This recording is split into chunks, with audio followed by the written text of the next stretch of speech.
Bom dia, moçada! Tudo bem com vocês? Aqui quem vos fala é o professor Eugênio Bastos, canal Geogênio, a serviço dos alunos que gostam de estudar e passar em concursos.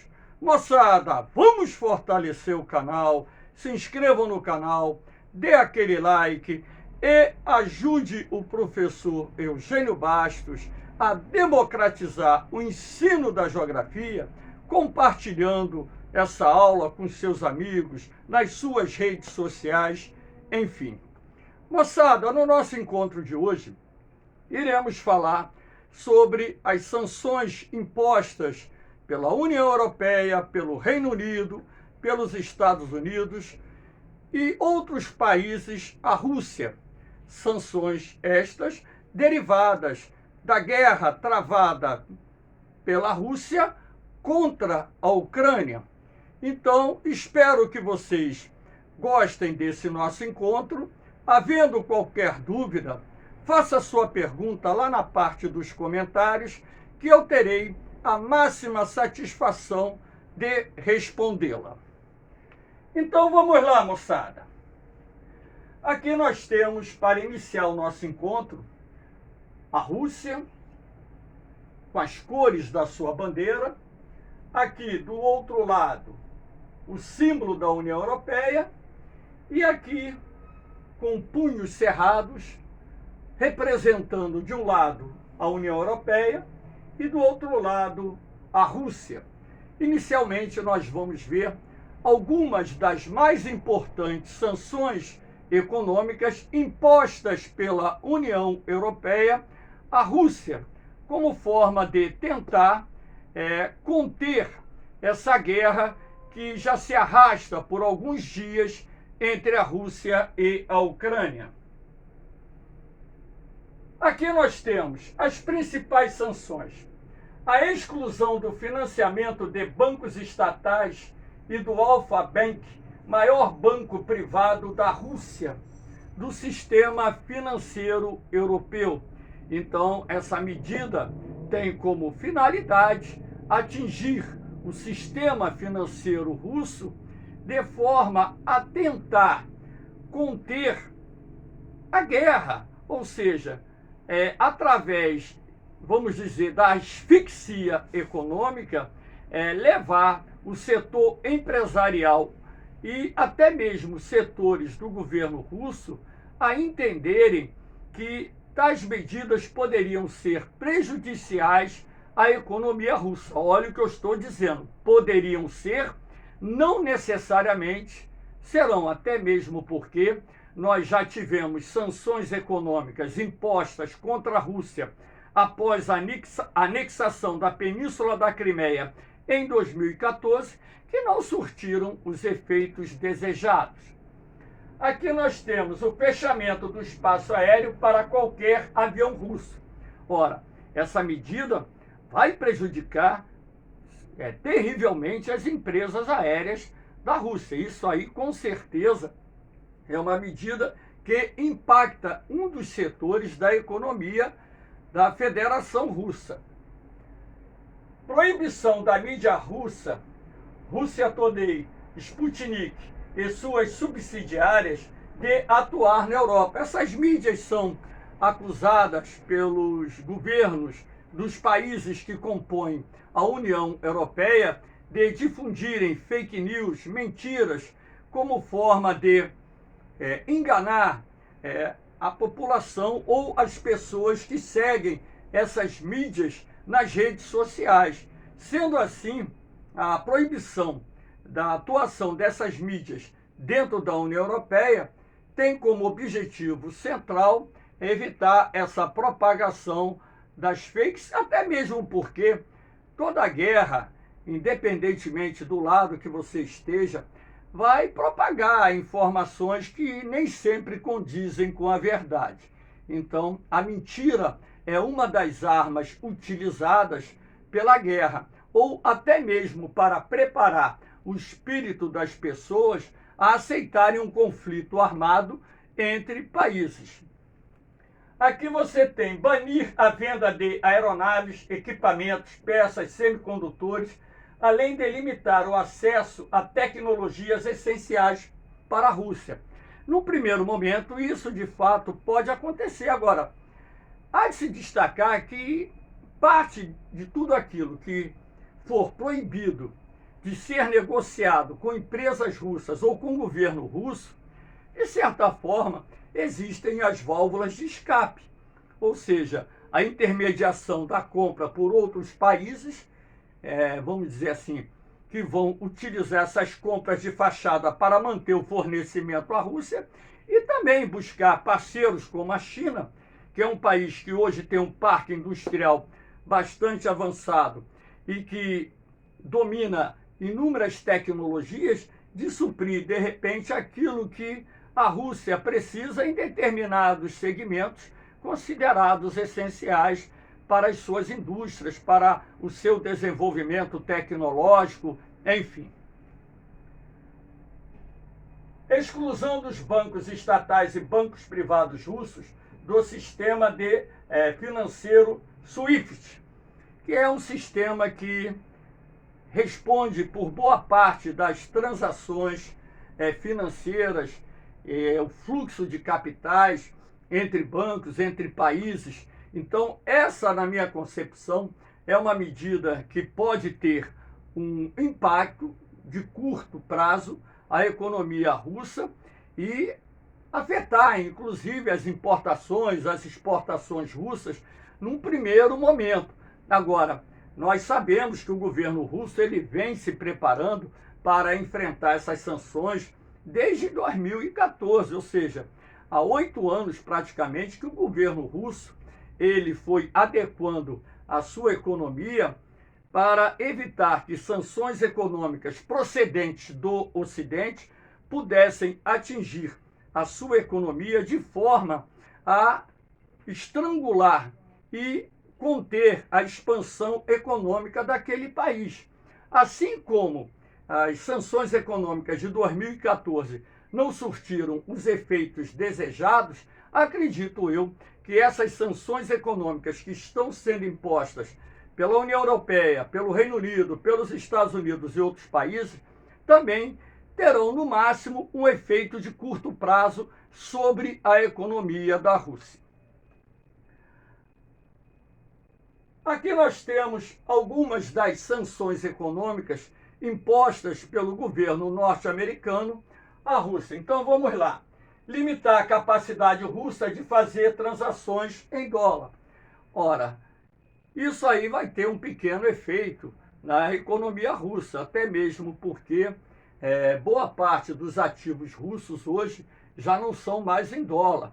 Então, o governo russo se preparou para esse tipo de sanção, acredito eu, que terá pequeno ou nenhum impacto sobre a economia da Rússia. Cortar o Sberbank, maior instituição financeira russa, e suas subsidiárias do sistema financeiro dos Estados Unidos. Bloqueio total contra o VTB Bank e suas subsidiárias do sistema financeiro dos Estados Unidos. Bloqueio total aos principais bancos, tanto estatais como privados, da Rússia. Então, de certa forma, esse bloqueio, o congelamento dos ativos desses bancos lá nos Estados Unidos, pode ter algum impacto, e certamente, acredito eu, que terá algum impacto nessas instituições financeiras, mesmo que venham ser impactos de curto prazo e não de longo prazo.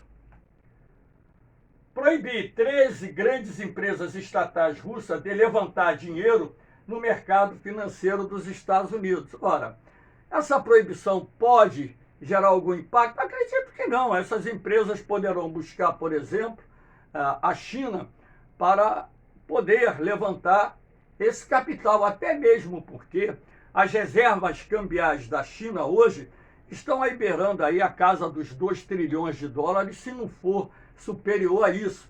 Então, a Rússia, como tem laços estreitos econômicos e políticos com a China, Logicamente que as empresas russas, se necessitarem, vão buscar esses ativos financeiros, até mesmo o dólar, através de outros mercados, como, por exemplo, o mercado chinês.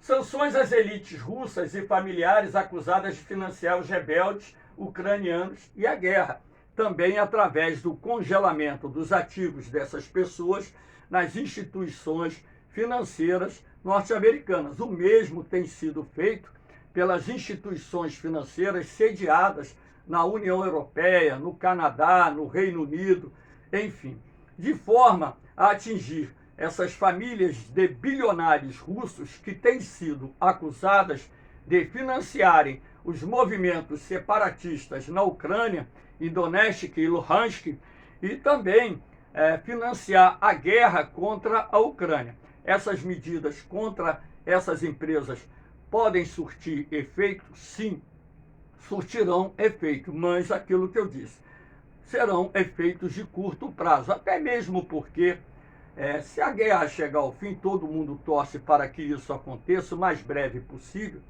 é previsível que em pouco tempo essas relações possam se normalizar.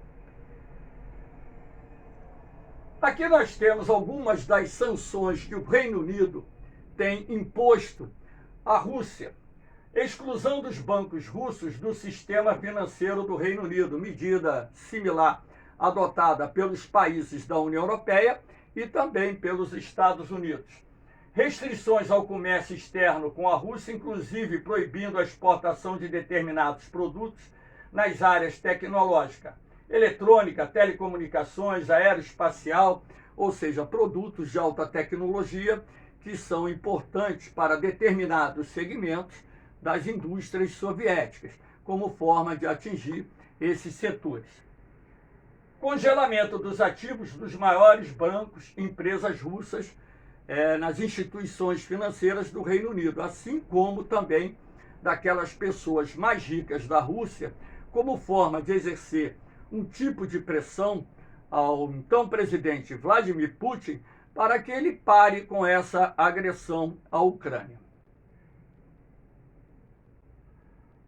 Aqui eu estou colocando algumas das medidas que a Rússia pode adotar para poder enfrentar esse embargo econômico, essas sanções econômicas que estão sendo impostas pelos Estados Unidos, Canadá, Reino Unido, União Europeia e por aí vai.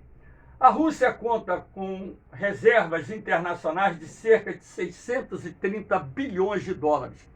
A Rússia tem, no momento, a quarta maior reserva internacional em dólares.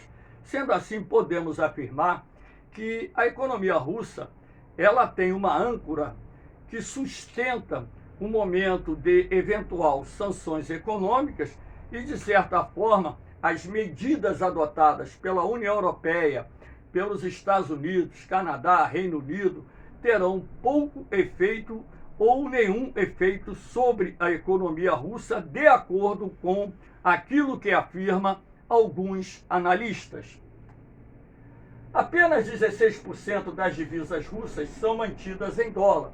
Então, foi aquilo que eu disse anteriormente. A Rússia veio se preparando estrategicamente, inteligentemente, para quando atacasse a Ucrânia, não ficasse vulnerável às sanções econômicas procedentes do Ocidente. Nos últimos anos, a Rússia reduziu a dependência de empréstimos e financiamentos estrangeiros, até mesmo porque, no momento em que a Rússia ela consegue acumular um montante em reservas cambiais superior a 630 dólares, a dependência russa do capital internacional diminuiu substancialmente nos últimos anos. Promoveu o estreitamento das relações comerciais com a China e outros países asiáticos. Basta lembrar que a China possui quase 1/5 de toda a população mundial. E o comércio bilateral entre a Rússia e a China aumentou substancialmente nos últimos anos, a partir do momento em que as sanções econômicas impostas em 2014 levaram o governo russo a buscar alternativas dentro do cenário internacional, fechando acordos comerciais com países principalmente do continente asiático, onde aumentou e muito o seu fluxo comercial, suas importações e suas exportações, dependendo cada vez mais, dependendo cada vez menos do Ocidente para as suas relações comerciais. A adoção de criptomoedas cresceu muito na Rússia nos últimos anos. As moedas digitais reduzem em muito a eficácia das sanções econômicas, é verdade.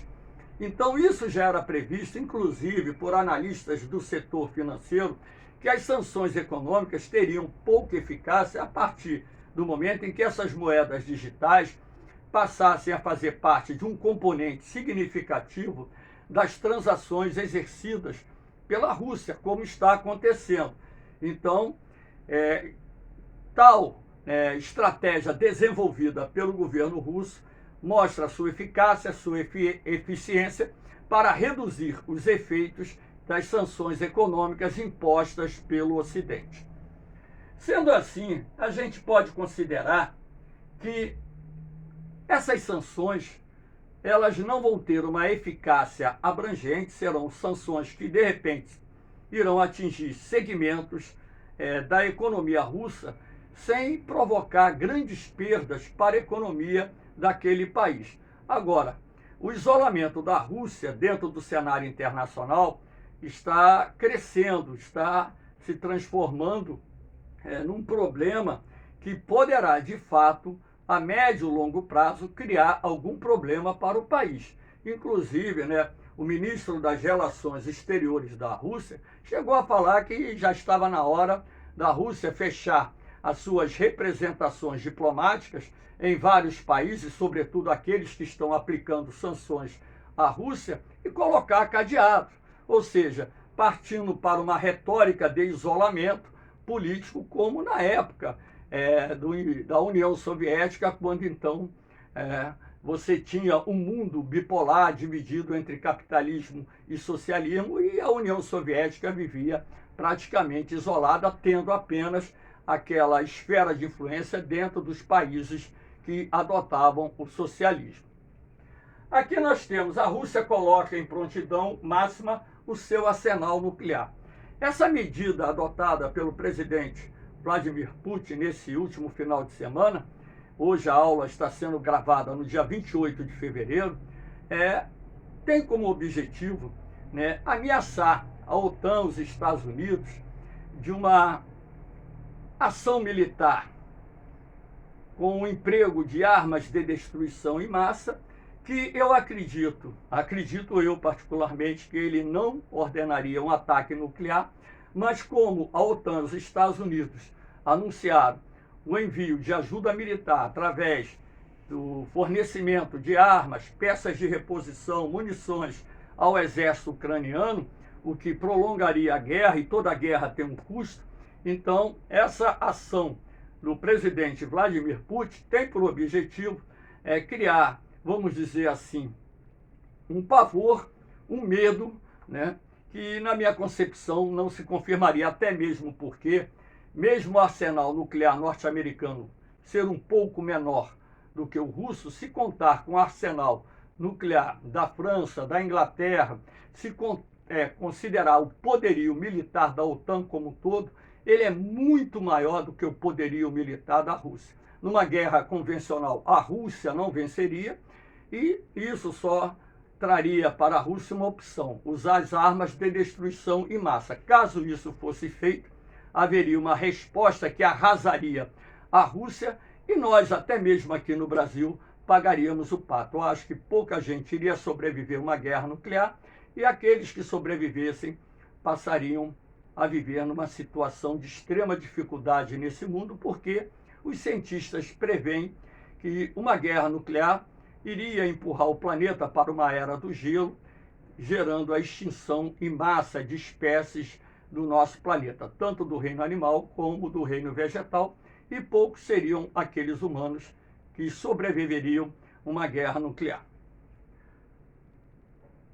Aqui nós temos o envio de armas à Ucrânia, o que tem sido anunciado pela Alemanha, pela Holanda, pelos Estados Unidos, pelo Reino Unido, enfim, a Suécia, a Estônia, a Letônia. Tem um conjunto de países, a Polônia, que começaram a enviar armas antitanque, que são esses mísseis portáteis, que têm uma eficiência enorme, né, e causam um dano terrível, né, aos comboios militares. Enviar também mísseis antiaéreos para derrubar helicópteros, aviões.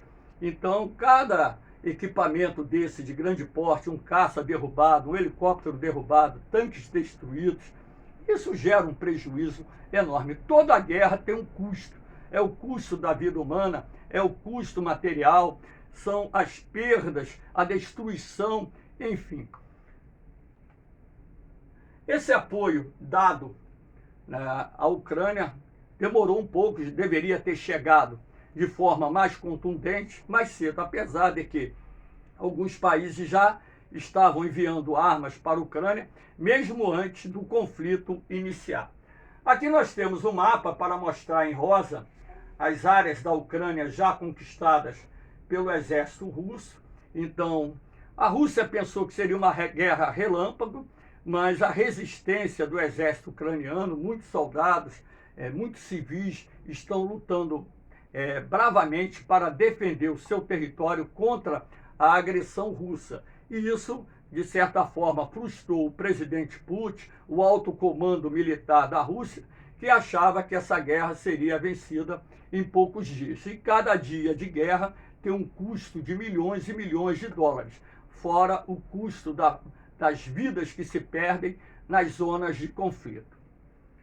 Aqui nós temos as imagens de protestos realizados em algumas cidades neste final de semana. O mais importante de todos foi aqui em Berlim, que reuniu 500 mil pessoas, protestos na Itália, na França, enfim, em vários países do mundo, protestos gigantes pedindo pela paz e, logicamente, criticando o governo russo pela agressão, até mesmo porque essa invasão da Ucrânia ela não foi precedida de uma declaração de guerra, mesmo sabendo que a Rússia estava se preparando para invadir o território ucraniano. Ela não foi precedida de uma declaração oficial de guerra. E isso faz com que o presidente Putin, inclusive, possa vir no futuro responder uma ação no Tribunal de Haia como responsável por crimes de guerra na Ucrânia.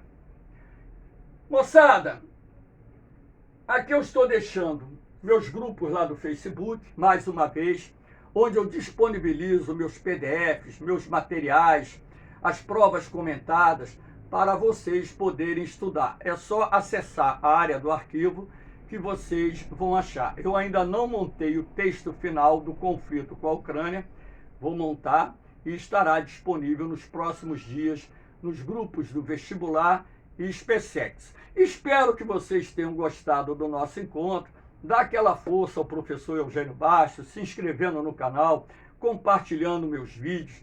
E lembrando que o meu canal não é monetizado, eu não tenho objetivo financeiro nenhum, não quero ganhar dinheiro com aula gravada não, tá entendendo? O único objetivo meu é ser uma ferramenta de apoio a vocês que estão se preparando para os concursos. Valeu, moçada? Divulgar esse trabalho é ajudar com que mais pessoas tenham acesso a essas aulas de forma gratuita, assim como os materiais que eu disponibilizo em PDF lá nos grupos do Facebook. Um beijão no coração de vocês, um forte abraço, fiquem com Deus, eu vou, mas eu volto, hein? Fui!